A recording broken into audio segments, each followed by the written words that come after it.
I'm Melanie Martinez, and this is A-Sides with John Chapman.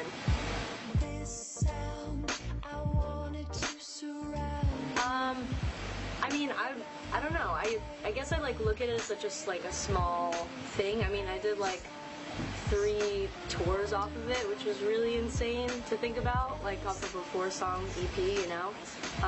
But I don't know. I mean, I'm super happy that I remember when I released it and I did a show maybe I don't know, very, very soon after, maybe a week later or something, people were already singing the words and stuff, and it made me feel really great, and it was an awesome feeling. So yeah, I don't know. I mean, I'm just super thankful and grateful that people like it. I don't know.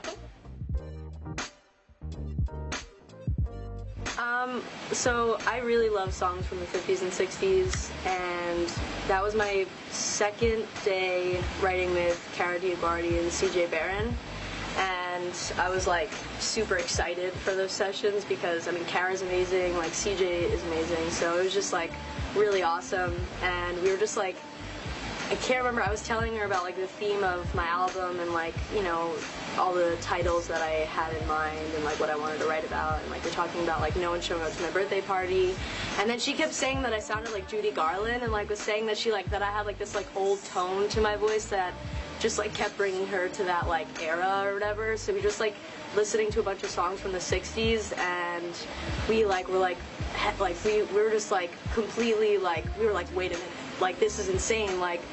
We were talking about no one showing up to my birthday party and having that as a theme because it relates to the album and the story and everything of the album. And when we remembered, you know, It's My Party, we were whoa, this could be so cool to kind of have that influence, because I love music from that time, and it's already a huge inspiration for me, just in life, you know, and the way I dress. I love vintage, you know, clothes, and I collect vintage toys and stuff, so it was just a perfect thing for me. I feel it was just exciting for me to do, so yeah.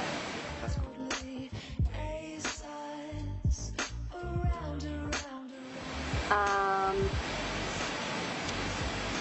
Honestly, I love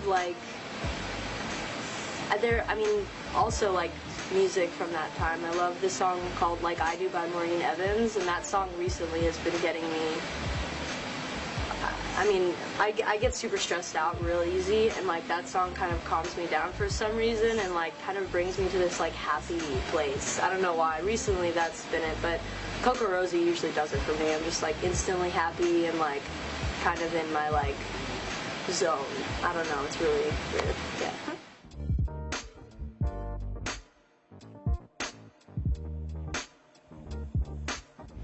Totally. That's the first video that I directed, you know, but before that, I'm always super involved with videos, and I'm very particular of how things are in videos, so I just shot another one, and that one I actually got to be since I wasn't in the video as much, I was able to kind of be behind the camera, and I was able to kind of direct it even more than I did in Pity Party, really. Pity Party was easy because I was the only one in the video the whole time, so I was able to I planned out all the shot lists and the storyboard and how I wanted everything and stuff. But for this one I just shot, it was even cooler because there were other people that I was directing, you know, and it was just so much fun. Yeah, I definitely plan on doing that more.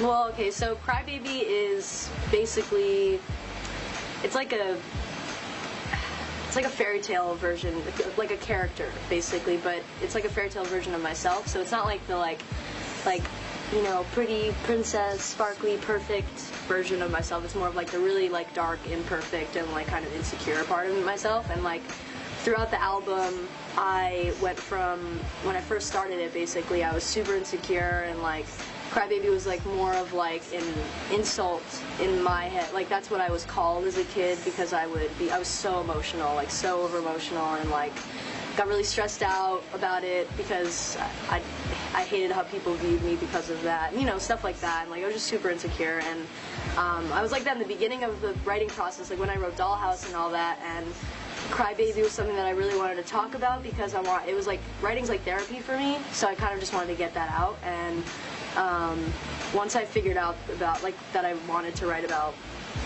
this, I kind of, like, eventually started getting more and more comfortable with myself after writing these songs, and kind of just, like, speaking about things that I was uncomfortable with and just, like, letting them go, and, like, just, like, putting them out there and, like, writing it down on paper, like, made me feel way better about it, and, like, singing about it and stuff. I don't know, but so basically, like, Crybaby, the character in the story, it's about her life, but it's really about my life, and she's like a little girl, so it's like from her perspective, so all of it is very like little kid themes, but it's super dark and very adult because it's my experiences, so it's like adult mixed with like childish things, and like it's like the contrast of that, and it's super dark and super explicit, but like it's like kind of just like, it was definitely like therapy for me because I became a way more confident and like comfortable with myself, like type of person or whatever, and she did too in the story, so it's interesting that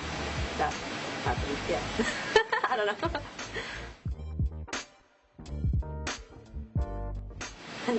No, I don't know how that would work out. I wouldn't want to be like, if I ever had to like act or anything, or if I ever wanted to like get into it, I would definitely start with horror movies because I feel like that's like the only kind of thing I could be in. But I don't know. I feel like I would be too nervous. I mean, Jessica Lange is like an insane actor. You know, she's like insane. She's so like I would feel uncomfortable being on set with her, to be honest with you. She's just amazing. But yeah, that'd be cool, I guess. I don't know. I'd probably be like the one like in the corner eating like stuffed animals and like would be like just there in the background. Yeah. Alright, so I would say just go with your gut feelings on things. Like, you know, if you really want something, like go out and get it, and you know, if you're really passionate about something, then put all of your time into it because it's so worth it. I think that's what I would say.